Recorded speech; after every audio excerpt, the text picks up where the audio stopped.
안녕하세요. 저는 항상 씩씩하고 당당하게 살아가는 40대 초반 여자입니다.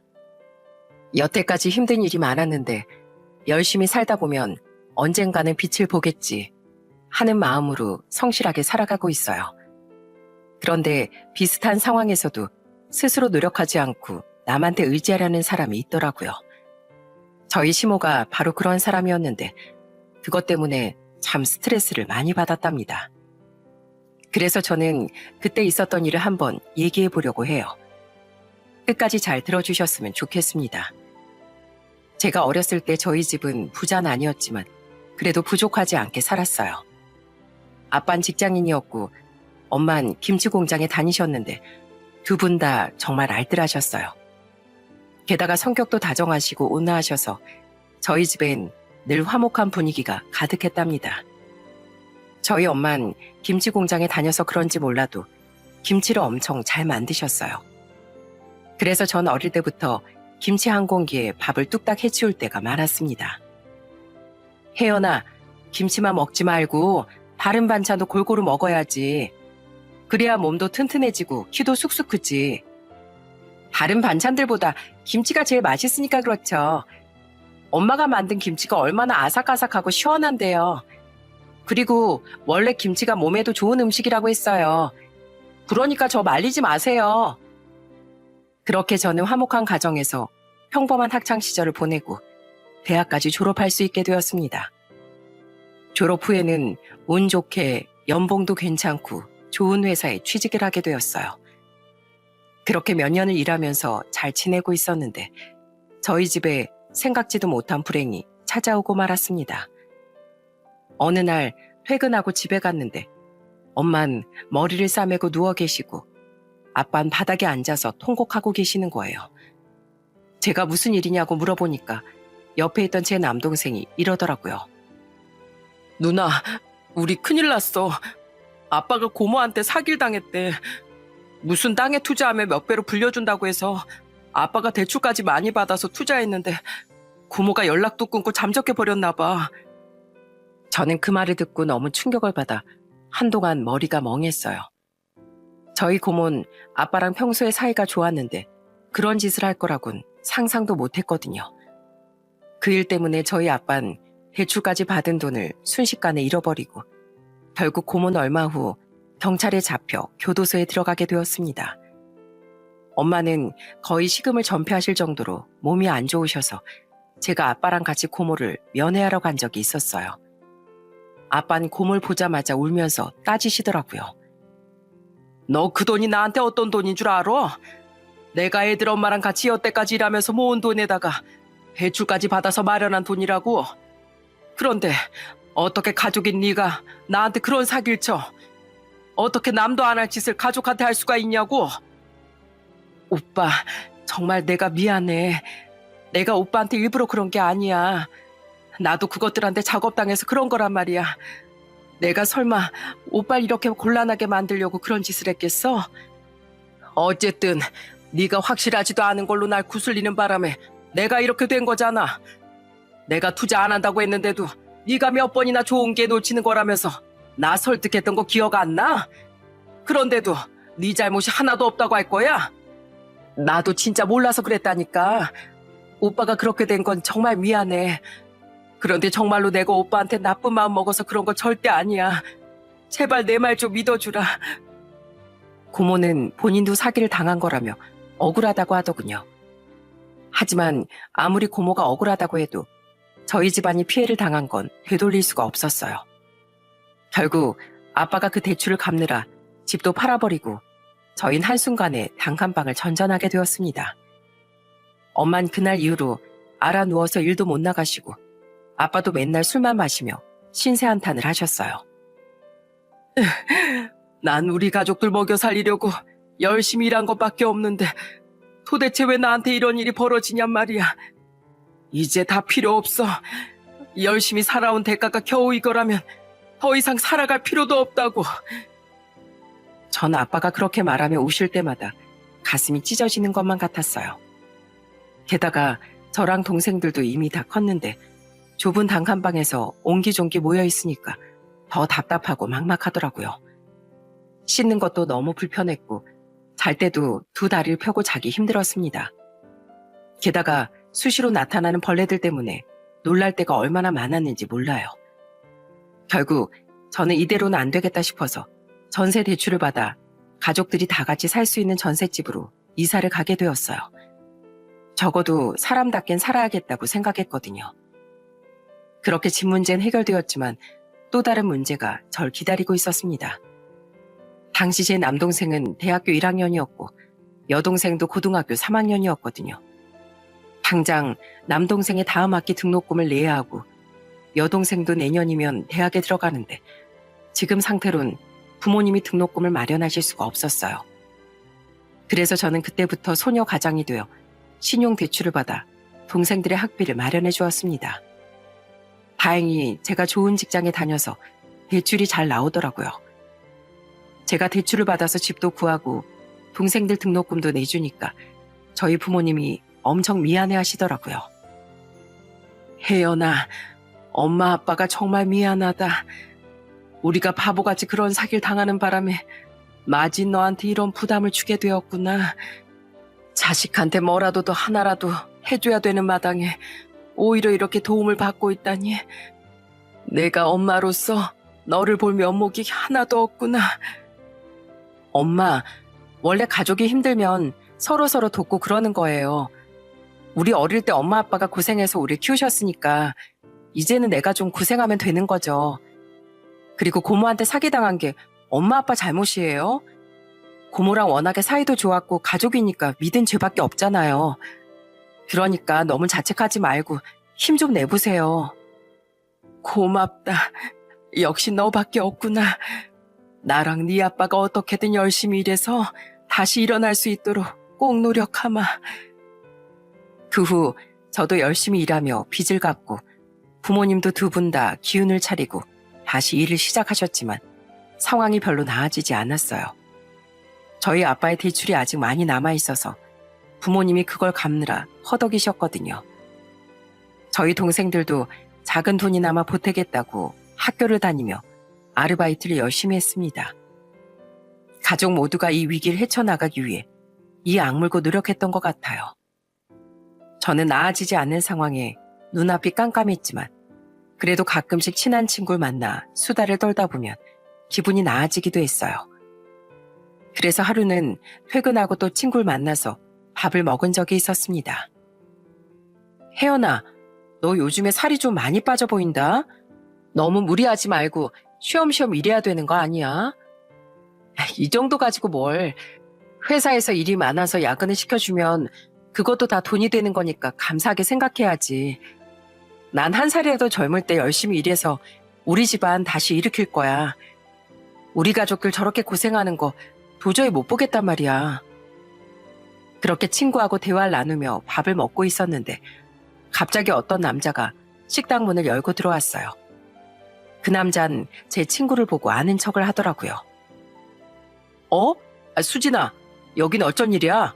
너도 여기 밥 먹으러 왔어? 오빠, 오랜만이네요. 전 친구랑 저녁 먹으러 왔죠. 그런 오빠도 여기가 맛집인 거 알고 먹으러 왔나 보네요. 여기 김치찌개가 진짜 맛있거든요. 안 그래도 여기가 하도 맛집이라길래 나도 친구랑 소주 한잔하러 왔지. 아무튼 오랜만에 만나서 반갑다 야. 친구분이랑 그럼 맛있게 먹고 가.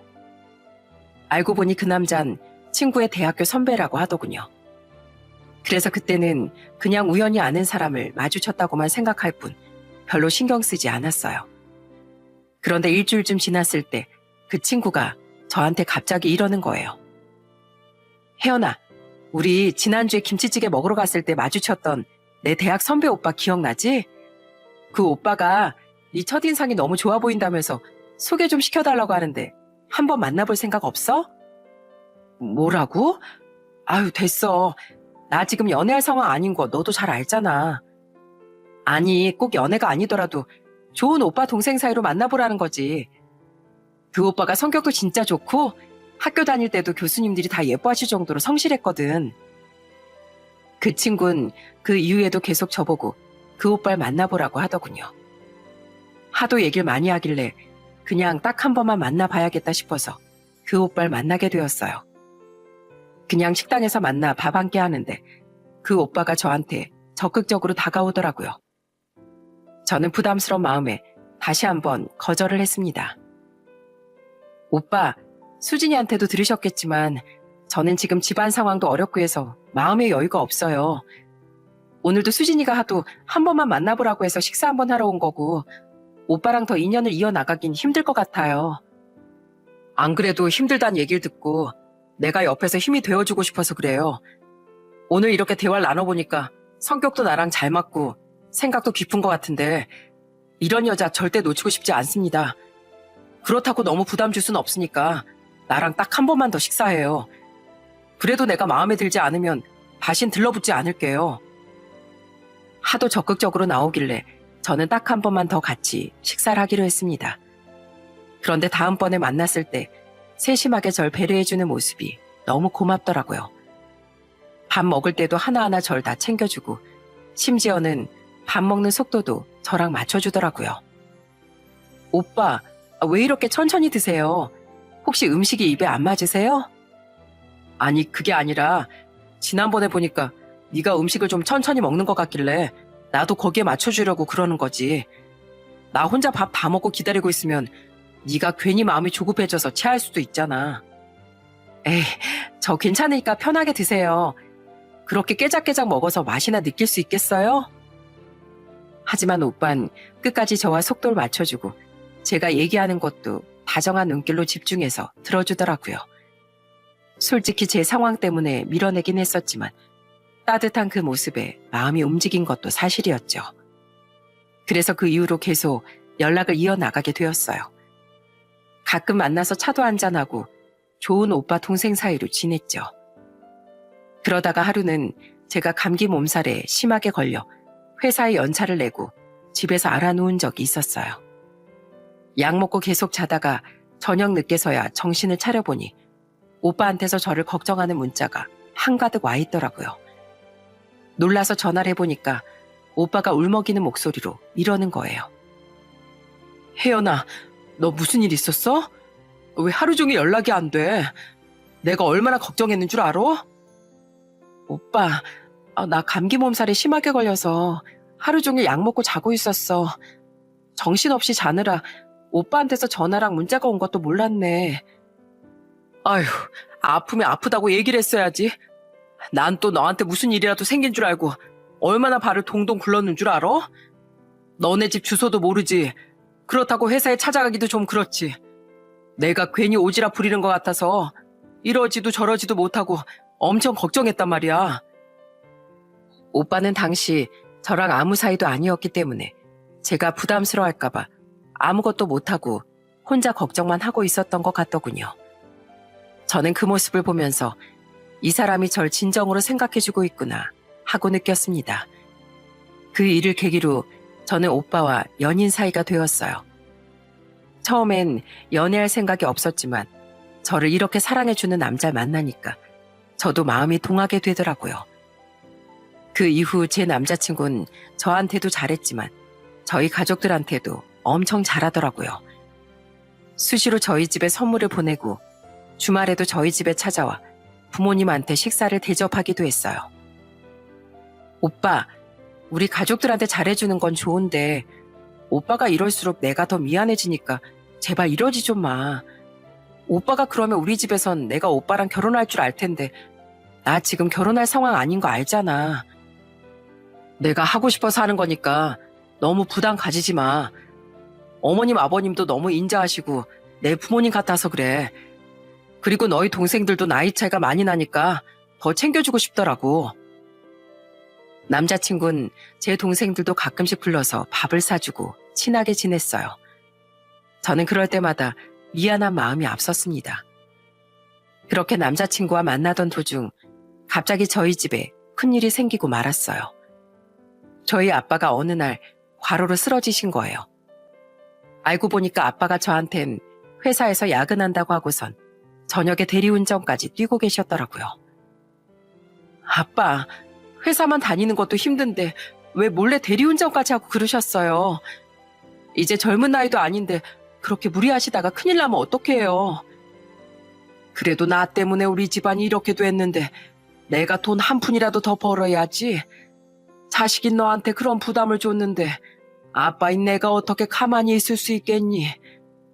저 하나도 안 힘들다고 했잖아요.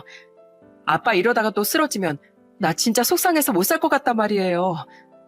나 대출 잘 나오니까 내가 차라리 대출을 더 받아서 갚을게요. 아빠가 내는 이자보다 싼 이자율로 받을 수 있으니까 제발 무리 좀 하지 마시라고요. 결국 저는 신용대출을 더 받아서 아빠의 남은 빚을 일부 갚아드렸습니다. 그리고 아빠가 또 쓰러지실까봐 대리운전을 못 나가시게 했어요. 그러자 저희 엄마도 울면서 제 손을 꼭 붙잡고 부담 줘서 미안하다고 사과를 하시더라고요. 집안 사정 때문에 제 빚이 점점 늘어갔지만 그래도 저는 이를 악물고 버텼습니다. 제가 열심히 일을 하는 한 언젠가는 다 갚을 수 있는 금액이라고 생각했으니까요. 그런데 문제는 계속 결혼 얘기를 꺼내는 제 남자친구였어요. 제가 결혼할 상황이 아니라고 몇 번이나 얘기를 했는데도 계속 저한테 프로포즈를 하더라고요. 저는 도저히 안 되겠다 싶어서 진지하게 거절을 한 적도 여러 번 있었습니다. 오빠, 정말 미안한데 나 오빠랑 결혼 못해. 나 우리 집안 사정 때문에 대출 많은 거 오빠도 알잖아. 남들은 돈 모아서 결혼한다는데 내가 이런 마이너스 상태로 오빠랑 어떻게 결혼을 해. 나 혼자만 힘들면 됐지. 오빠까지 힘들게 하고 싶지 않단 말이야. 난 괜찮다고 얘기했잖아. 너랑 처음에 만날 때부터 네 사정 안 좋은 거 다 알고 만난 거야. 나도 은행 다니면서 월급 괜찮게 받고 우리 둘 다 나이 젊으니까 열심히 일해서 갚아 나가면 돼. 혼자 갚는 것보단 둘이 갚는 게 훨씬 쉬울 거 아니야. 내가 어떻게 그래. 오빠하고는 아무 상관도 없는 우리 집안 빚인데 내가 어떻게 오빠한테 그걸 부담시키냐고. 나 그렇게는 절대 못해. 그러니까 그렇게 결혼이 하고 싶으면 차라리 지금이라도 나랑 헤어지고 다른 여자 만나. 오빠 위해서 내가 할 수 있는 방법은 그것밖에 없는 것 같아. 혜연아, 나한테 너밖에 없는데 무슨 다른 여자를 만나라는 거야. 나 진짜 괜찮다니까.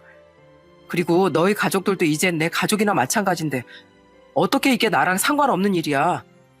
난 너랑 너희 식구들한테 든든한 지원군이 되고 싶어. 그러니까 제발 다시 한 번만 생각해주라. 어? 저도 마음속으론 남자친구와 결혼을 하고 싶었지만 그럴 수 없다는 걸 잘 알고 있었어요. 이렇게 좋은 사람을 힘든 상황에 끌어들이고 싶진 않았거든요. 그런데 제가 몇 번이나 프로포즈를 거절하니까 남자친구가 아예 저희 집까지 찾아와 부모님한테 저랑 결혼을 시켜달라고 하더군요. 어머님, 아버님, 저 혜연이랑 결혼하고 싶습니다. 제가 세상에서 가장 사랑하는 사람은 혜연이뿐이고 혜연이가 아무리 힘든 일이 있어도 같이 헤쳐나갈 자신이 있어요. 혜연이는 지금 자기 사정 때문에 저랑 결혼을 못한다고 하는데 저는 그런 것쯤은 아무렇지도 않습니다. 사랑하는 여자가 힘들어하는데 그걸 어떻게 모르는 척하겠어요. 제가 든든한 남편이 되어서 옆에서 도와주고 지켜주고 싶습니다. 그러니까 제발 이 결혼 좀 허락해 주세요. 그날 남자친구가 돌아가고 나서 저희 부모님이 저를 앉혀두고 진지한 표정으로 설득을 하시더군요. 혜연아, 네 남자친구가 저렇게나 진심인데 받아주는 게 맞지 않겠니? 너희들이 서로 얼마나 좋아하는지 다 아는데 우리 때문에 괜히 네가 결혼도 못하는 것 같아서 미안해서 그래. 네가 여태까지 가족들을 위해서 희생만 했는데 이제는 너도 네 행복 찾아야지.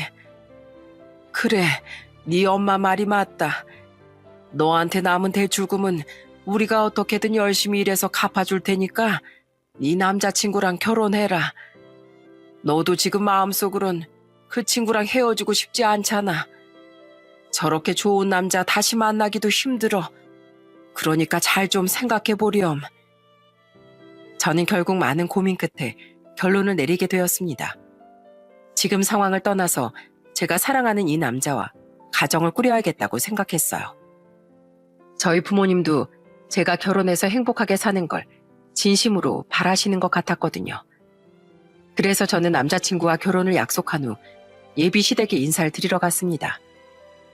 예비 시부모님께선 진수성찬까지 차려서 저를 반갑게 맞아주셨어요. 특히 예비 시모가 저를 무척이나 좋아하시더라고요. 아유, 지금 다니는 회사가 월급도 많이 주고 탄탄한 회사라면서요. 첫인상도 참하고 좋은데 능력까지 있다고 하니까 너무 마음에 드네. 앞으로 우리 찬우랑 결혼해서 잘 살아봐요. 둘 다 능력 있으니까 부족함 없이 잘 살겠네요. 아무래도 예비 시부모님께서 제 사정을 모르시는 것 같더라고요. 그래서 나중에 남자친구한테 물어보니까 굳이 얘기할 필요 없을 것 같아 말씀을 안 드렸다고 하더군요. 저도 제 빚을 시댁 식구들한테 부담시킬 생각은 전혀 없었기 때문에 굳이 말을 하지 않았습니다. 그냥 제가 열심히 일해서 알아서 갚으면 된다고 생각했으니까요. 그렇게 저는 30대 초중반에 남편과 결혼을 하게 되었어요. 신혼집을 마련할 땐 남편이 조금 더 돈을 많이 보태긴 했지만 모자란 돈이 있어서 조금 대출을 받게 되었습니다. 그렇게 결혼식을 올리고 신혼여행을 갔다 와서 시댁에 찾아갔어요. 아버님, 이거 지갑이에요. 디자인도 무난하고 고급스러운 것 같아서 한번 사봤어요. 그리고 어머님도 똑같이 지갑이랑 향수도 하나 샀어요. 어머님이 어떤 향을 좋아하시는지 몰라서 제가 그냥 어머님한테 잘 어울릴 것 같은 걸로 골라봤는데 마음에 드셨으면 좋겠네요. 아이고, 우리 며느리가 사다 준 지갑이니까 내가 아주 매일매일 잘 들고 다녀야지. 고맙다 며느라. 내가 친구들한테 우리 며느리가 사줬다고 다 자랑하고 다니마. 시아버진 제가 드린 선물을 보고 엄청 좋아하시더라고요. 그런데 시모는 뭐가 마음에 안 드는지 뾰루통한 표정을 지으시는 거예요. 이거 디자인이 너무 노티나지 않니? 내가 아무리 나이가 들었어도 아직 이런 거 들고 다닐 정도는 아닌 것 같은데. 그리고 향수도 향이 이게 뭐니? 사오려면 좀 진한 걸 사오지. 이런 거 뿌려봤자 별로 티도 안 나겠다. 어머님, 마음에 안 드세요? 제가 아직 어머님 취향을 잘 몰라서 선물을 잘못 골랐나 봐요. 제가 다음번엔 어머님 마음에 쏙 드는 선물로 다시 한번 준비해 볼게요. 그때까지만 해도 시부모님한테 잘 보이고 싶은 마음에 웃으면서 넘어갔어요. 그런데 이상하게도 결혼한 다음부터 시모가 자꾸만 이것저것 요구하기 시작하는 거예요. 한 번은 예전부터 가고 싶었던 식당이 있다면서 본인이 예약을 했으니까 주말에 거길 가자고 하시더라고요. 그래서 가봤는데 세상에 1인에 15만 원도 넘는 고급 뷔페더라고요. 저는 너무 당황해서 표정 관리가 안 됐는데 시모는 아무렇지도 않게 웃으며 잘 드시더군요. 내가 자식이랑 며느리 잘 둬서 이런 것도 먹어보네. 지난번에 내 친구가 여기에서 밥 먹었다고 자랑을 했는데 사진을 보니까 그렇게 맛있어 보이더라고. 어머님, 식당이 이렇게 비싼 곳이었으면 진작에 말씀을 하시지. 그럼 어머님이랑 아버님 두 분이서만 오붓하게 식사하고 오시라고 보내드렸을 텐데요. 저희까지 먹으려니까 솔직히 부담이 되긴 되네요. 아이, 너희 능력에 부담될 게 뭐가 있어? 요즘 젊은 애들은 이렇게 비싸고 좋은 음식도 잘 먹고 다닌다면서? 돈도 잘 벌면서 너무 아끼기만 하면 똥 되는 거야. 시모는 제 사정을 모르다 보니 저랑 남편이 굉장히 여유로운 줄 아시더라고요. 결국 그날은 남편이 자기 카드로 계산을 하긴 했는데 저는 한 끼 식사로 몇십만 원이 나갔다는 생각에 정신이 아찔했어요. 그런데 시모는 그 이후에도 절 볼 때마다 자꾸 눈치를 주시더라고요. 예, 내 친구는 이번에 며느리가 해외여행을 보내줬다더라. 동남아에 가서 마사지도 잔뜩 받고 바닷가에서 실컷 놀다 왔다던데 나도 한번 보내주면 안 되겠니? 동남아에서 파는 과일이 우리나라 과일하고는 비교도 할 수 없을 정도로 엄청 맛있다며? 나도 현지에서 그런 걸 좀 한번 먹어보자. 어머님, 저도 보내드리고 싶은데 지금 상황이 여의치 않아서요. 제가 나중에 조금 여유되면 보내드릴게요. 그러니까 조금만 기다려주세요. 하지만 시모는 그 이후에도 저한테 이것저것 요구를 많이 했어요. 한 번은 저한테 백화점을 같이 가자고 하시더니 당연히 제가 사줄 거라고 생각하고 비싼 옷을 잔뜩 고르시는 거예요. 제가 한 번에 이렇게 큰 돈을 못 쓴다고 하니까 오히려 저한테 화를 내시더군요.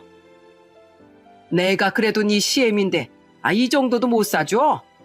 맨날 너만 이렇게 비싸고 좋은 옷 입고 다니지 말고 나도 이런 옷 좀 한번 입어보자. 넌 젊은 애가 왜 이렇게 돈 가지고 궁색맞게 구니? 어머님, 제가 진짜 돈이 없어서 그래요. 그리고 저 비싼 옷 하나도 없어요. 지금 입고 있는 옷도 아울렛에서 세일하는 거 산 거고요. 이 신발도 인터넷에서 몇만 원도 안 하는 거 산 거라고요. 저도 당연히 어머님 좋은 옷 사드리고 싶죠. 그런데 제 상황이 안 되는 걸 어떡해요. 결국 제가 결혼 전부터 빚이 있어서 힘들다고 얘기를 했는데도 안 믿으시더군요. 그냥 제가 돈 쓰기 싫어서 핑계대는 걸로 아시는 것 같았어요. 저는 그 상황에 속이 너무 답답했습니다.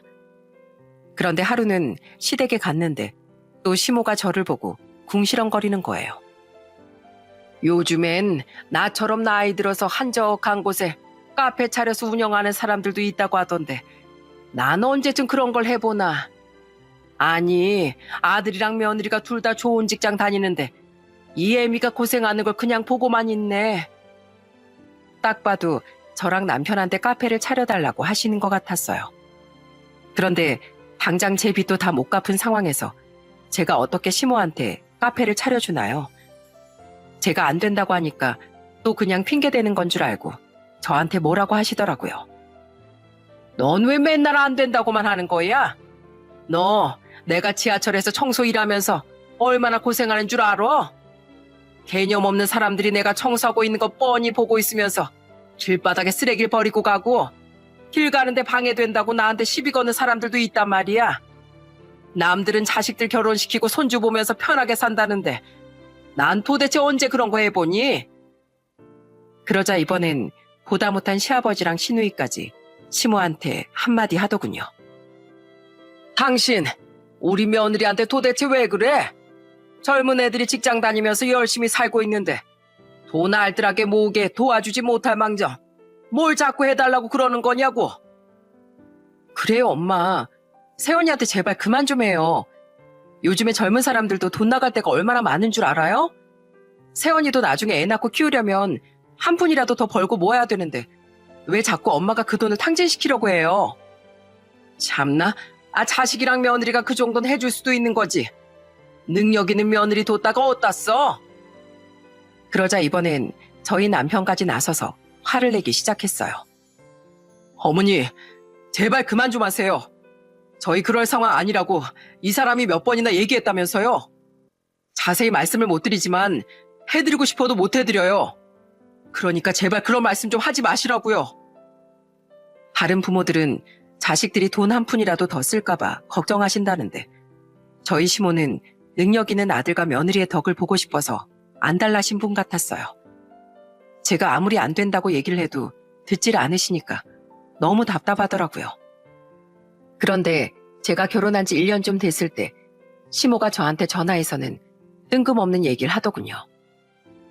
예, 너 내가 맨날 이거 해달라 저거 해달라 해도 다 안 된다고 하니까 마지막으로 한 가지만 부탁하자. 네 시아버지가 예전에 사업하다가 무리하게 확장을 하는 바람에 그때 진 빚이 아직 남아있거든. 너도 우리 집 사람이니까 같이 책임져야지. 그 빚 때문에 내가 이 나이에 쉬지도 못하고 힘들게 청소 일이나 하고 있는데 며느리가 돼서 설마 그것도 나 몰라라 할 건 아니지? 뭐라고요? 아버님 빚을 저보고 같이 책임지고 갚으라고요? 그게 도대체 얼만데요? 딱 2억 원이니까 네가 못 도와줄 금액도 아니다. 너 솔직히 직장도 좋은 데 다니면서 시부모한테 뭐 해주는 것도 하나 없잖아. 그럼 이런 거라도 좀 도와줘야 되는 거 아니냐? 어머님, 제가 상황이 안 된다고 몇 번이나 말씀드렸잖아요. 왜 제 말을 안 믿어주세요? 너 그거 그냥 핑계대는 거잖아. 네가 요즘 젊은 애들이랑 다르게 알뜰한 건 알겠는데 가족을 위해서 쓸 땐 써야지. 넌 네 시부모가 이 나이까지 고생하고 있는 거 안쓰럽지도 않냐? 저는 그 얘기를 듣고 더 이상 안 되겠다는 생각이 들더군요. 제가 아무리 얘기해봤자 믿어주질 않으니까 이번 기회에 아예 확실하게 보여줘야겠다고 생각했어요. 그래서 저는 시모한테 딱 한마디만 하고 전화를 끊었습니다. 어머님, 그럼 저도 어머님한테 보여드릴 거 있으니까 기다리고 계세요. 이따가 어머님 댁으로 찾아갈 테니까 그때 다시 얘기하자고요. 그렇게 저는 컴퓨터로 문서 하나를 작성해 출력을 했습니다. 그리고 그 종이를 가지고 혼자 시댁에 찾아갔어요. 시모는 절 보자마자 온 김에 얘기나 제대로 하자면서 앉으라더군요. 그래서 저는 가만히 서서 시모한테 제가 가져온 종이를 내밀었습니다. 어머님, 제가 아까 뭐 보여드릴 거 있다고 그랬죠? 어머님이 저한테 아버님 빚 2억 원 같이 갚자고 하셨으니까 저도 제 빚 어머님이랑 같이 갚으려고요. 가족끼리 빚은 같이 책임져야 되는 거라고 하셨잖아요. 그러니까 여기 써있는 제 빚도 어머님이 같이 갚아주세요. 뭐라고? 너 지금 무슨 소리를 하는 거야? 네 빚을 같이 갚아달라니? 저도 어머님 빚 같이 갚아드릴 테니까 어머님도 제 빚 같이 갚아주시라고요. 저희 부모님 고모한테 사기당해서 단칸방에 나앉는 바람에 전세 대출로 2억 원이나 빌렸어요. 거기에다가 제 동생들 대학교 등록금 대주느라 신용대출도 받았고요. 저희 아빠 투잡으로 대리운전 뛰시다가 쓰러지셔서 제가 아빠 빚 대신 갚아드리느라고 대출 추가로 또 받은 것도 있어요. 거기 써있는 금액 보이시죠? 제가 열심히 갚는다고 갚았는데도 아직 2억 원 넘게 남았거든요. 그럼 어머님도 저랑 가족이시니까 그 대출 같이 갚아주시겠네요? 뭐라고? 너 여기 써있는 게 정말 다 사실이냐? 아니 무슨 젊은 애가 대출이 이렇게 많어? 제가 예전부터 누누이 말씀드렸는데 어머님이 믿어주질 않으셨잖아요. 그래서 눈으로 직접 보여드려야 믿으실 것 같길래 제가 일일이 다 작성해서 온 거예요. 저요, 솔직히 말해서 저희 집이 이런 상황이라 결혼도 안 하려고 했어요. 그런데 그이가 하도 결혼하자고 조르고 저희 부모님한테까지 찾아와서 빌길래 제가 마음을 연 거라고요. 그래서 최대한 그이랑 시댁 식구들한테 피해 안 주려고 조용히 혼자 노력하고 있었는데 왜 자꾸 저한테 그러시는 거예요? 진짜 해도 해도 너무하시니까 도저히 못 참겠네요. 아니, 난 진짜로 너한테 대출이 있는지 몰랐으니까 그랬지. 이런 줄 알았으면 내가 너한테 이거 해달라 저거 해달라 했었겠니? 난 네가 어마무시한 짠순이라서 돈이 있어도 없다고 하는 줄 알았단 말이야. 그러니까 왜 제 말을 안 믿어주시냐고요. 그래도 저는요, 시댁 식구들한테 부담 안 주고 싶어서 도와달라는 말도 한 번도 안 꺼냈어요. 저희 집안 일이니까 당연히 저희 가족들이 해결해야 된다고 생각했거든요. 그런데 어머님은 제 사정을 다 말씀드렸는데도 왜 자꾸 저한테 부담을 주세요? 저 진짜 어머님한테 너무 서운해요. 며느리를 무슨 가족이 아니라 돈 갖다 주는 사람으로 보시는 거예요? 제가 그렇게 얘기하자 시모는 식은땀을 뻘뻘 흘리면서 당황한 표정으로 이러시더군요. 난 진짜 몰랐다니까 그러네. 그래서 여기 써있는 네 빚을 나보고 같이 갚아달라는 거야? 세상에, 이건 내가 너한테 같이 갚아달라고 한 금액보다 더 크잖아. 그냥 오늘 내가 한 얘기는 없던 걸로 하자.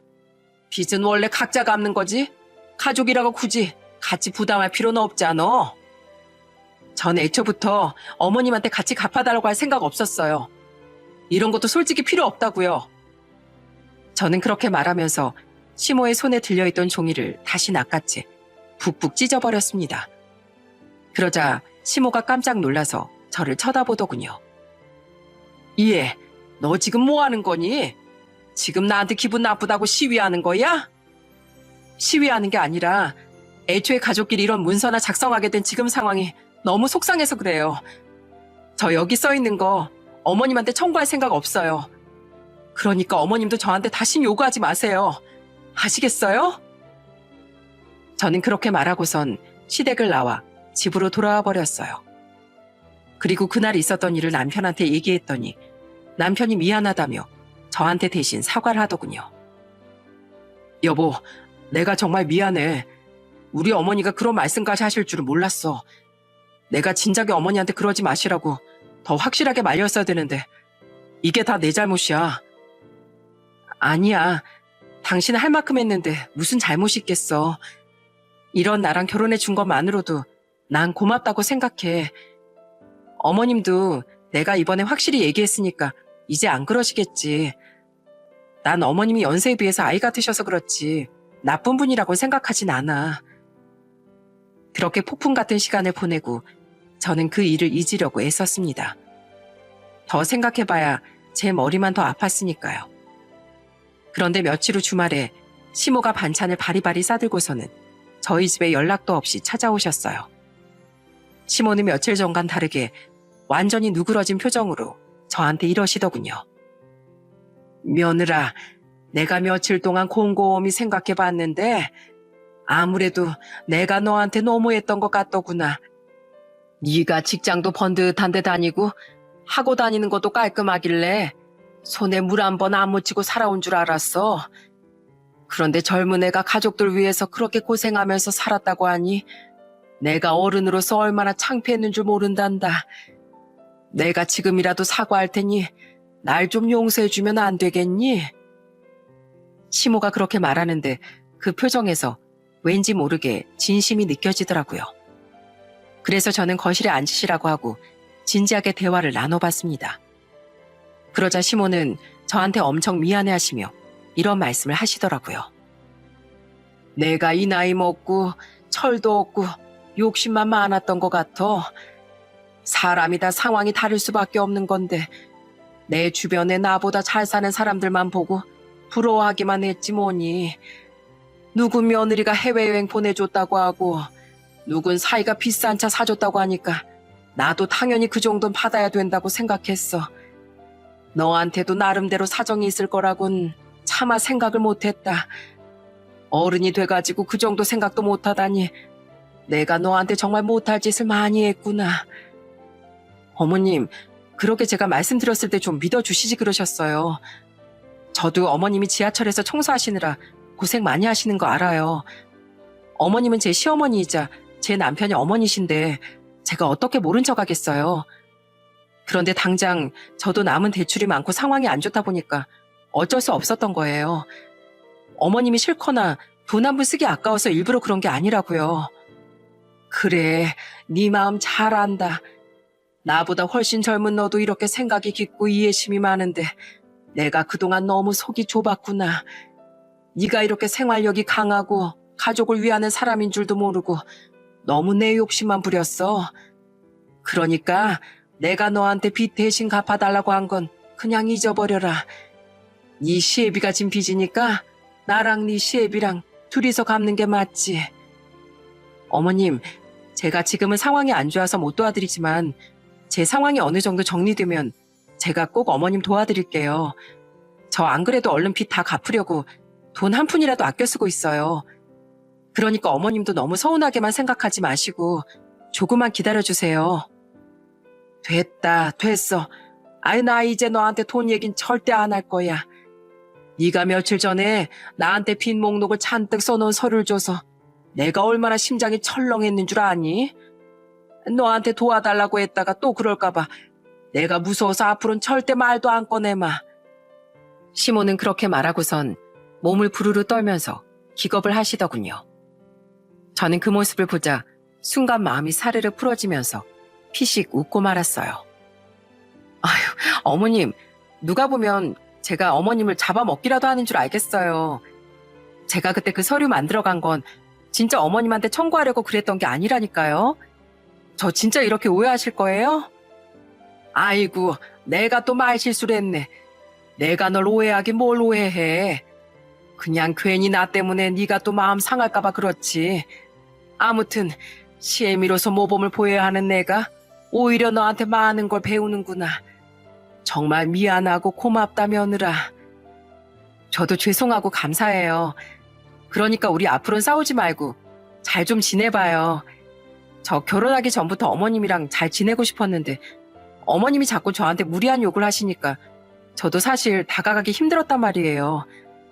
오늘 이렇게 반찬 싸다 주신 것도 감사한데 오늘 저희 집에서 술 한잔 드시고 아예 주무시고 가실래요? 제가 지금이라도 나가서 소주랑 맥주 좀 사올게요. 아이고, 그럼 나야 고맙지. 그럼 오늘 둘이서 술 한잔하고 속에 있던 거 다 풀어보자. 나도 더 이상 속 좁게 굴지 않고 네 얘기 잘 들어주마.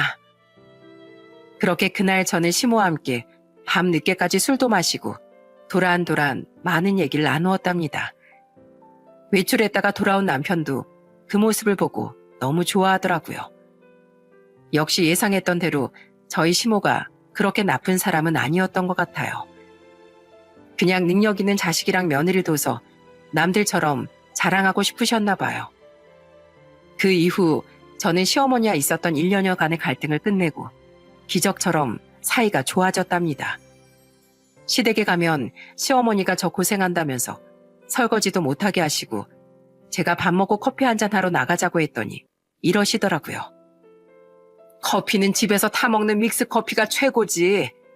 괜히 나가서 돈 쓰지 말고 내가 집에서 맛있게 타줄 테니까 이거나 먹자. 어머님, 예전엔 저보고 고급 커피만 드신다고 하셨잖아요. 그래서 전에 저한테 커피 사달라고 하시고선 비싼 카페 가서 디저트랑 이것저것 잔뜩 시키셨던 거 기억 안 나세요? 넌 또 왜 그때 얘기를 꺼내고 그래? 그땐 내가 생각이 없어서 그랬다니까. 너나 우리나 한 푼이라도 아껴 써야 되는 상황인데 뭐하러 비싼 커피를 먹니? 시모가 그렇게 말하니까 옆에 있던 시누이가 깔깔 웃으며 한마디 하더군요. 우와, 우리 엄마 너무 많이 변한 거 아니에요? 전에는 능력 있는 며느리 얻게 돼서 드라마에 나오는 사모님처럼 이것저것 대접받을 거라더니 이제 완전히 생각을 고쳐먹었네요. 얘는 내가 언제 그랬다고 그래. 그리고 네 새언니가 가족들 챙긴다고 이렇게 알뜰살뜰 열심히 사는데 내가 어른이 돼서 그렇게 낭비하고 사치 부리면 되겠니? 나 이제 다시는 안 그럴 거니까 너도 쓸데없는 소리 하지 말어. 알았어? 알았어요. 역시 집안에 여자가 잘 들어와야 된다고 하더니 우리 새언니 덕분에 엄마가 완전히 사람 됐네. 새언니, 우리 오빠랑 결혼해줘서 정말 고마워요. 그동안 우리 엄마 때문에 스트레스 받았던 거 다 잊어버리고 앞으로는 잘 지내봐요. 그렇게 저희 가족은 행복을 되찾게 되었답니다. 시어머니와의 갈등이 눈 녹듯이 사라지고 더 이상 스트레스를 받는 일도 없어서 그런지 저한테 정말 소중한 선물이 찾아오게 되었어요. 제가 결혼한 지 1년 반 만에 임신을 하게 되었거든요. 저희 시부모님은 제가 임신했다는 소식에 이것저것 몸에 좋은 걸 잔뜩 사들고 오셨더라고요. 아휴, 뭘 이렇게 많이 사오셨어요. 저 이거 다 먹지도 못하는데 돈 아끼셔야죠. 돈을 아껴 쓸 땐 아껴 쓰더라도 우리 며느리랑 뱃속에 있는 손주한텐 못 아끼지. 나 너한테 이렇게 해주는 거 하나도 안 아까우니까 필요한 거 있으면 뭐든지 말해라. 내가 그동안 너한테 심하게 했던 거 미안해서라도 더 잘해줄 생각이니까. 그 후 저는 아들을 낳게 되었고 양가 부모님 모두 저희 아들을 너무 예뻐하셨어요. 오죽하면 저희 부모님이랑 시부모님이 손주를 보시겠다고 같은 날 저희 집에 찾아오신 적도 있었답니다. 시어머니는 제 아들이랑 놀아주면서 너무 행복해 하시더라고요. 우르르 까꿍. 아이고, 누굴 닮아서 이렇게 예쁠꼬.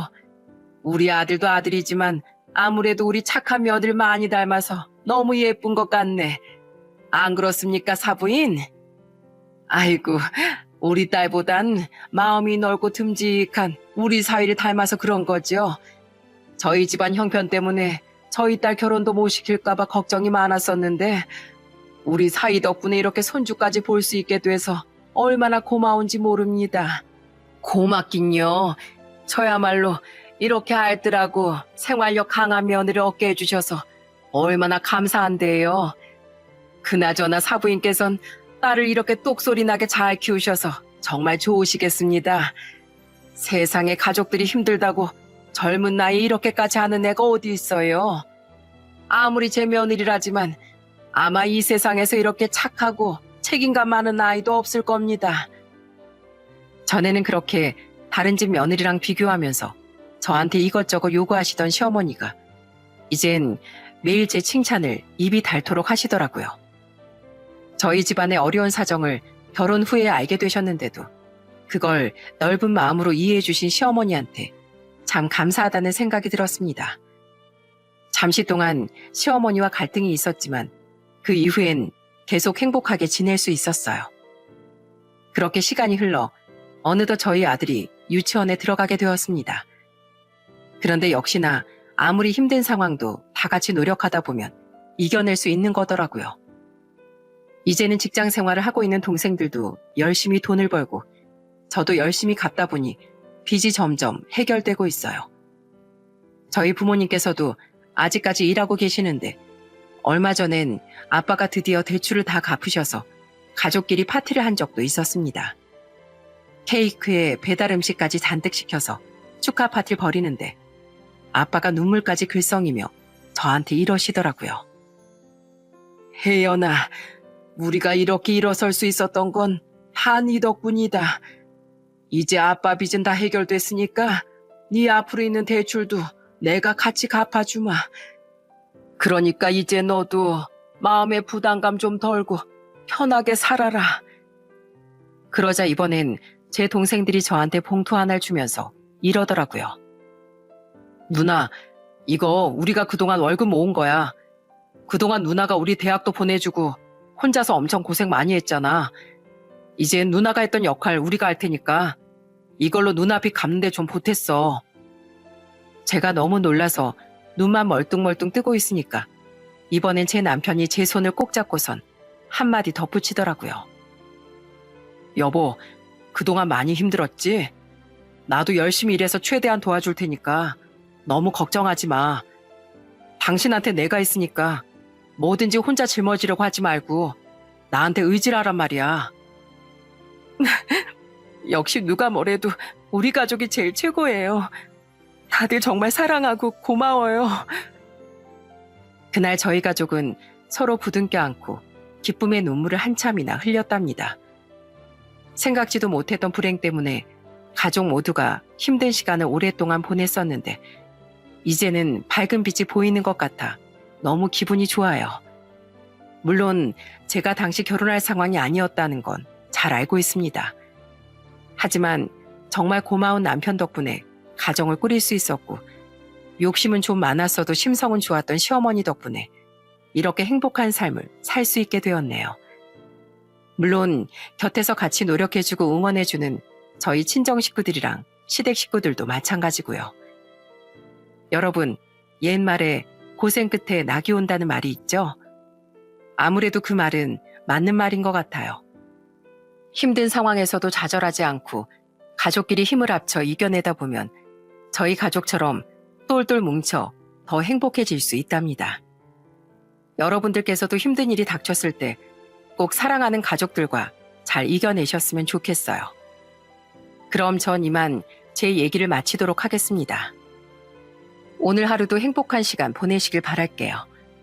끝까지 들어주셔서 감사합니다.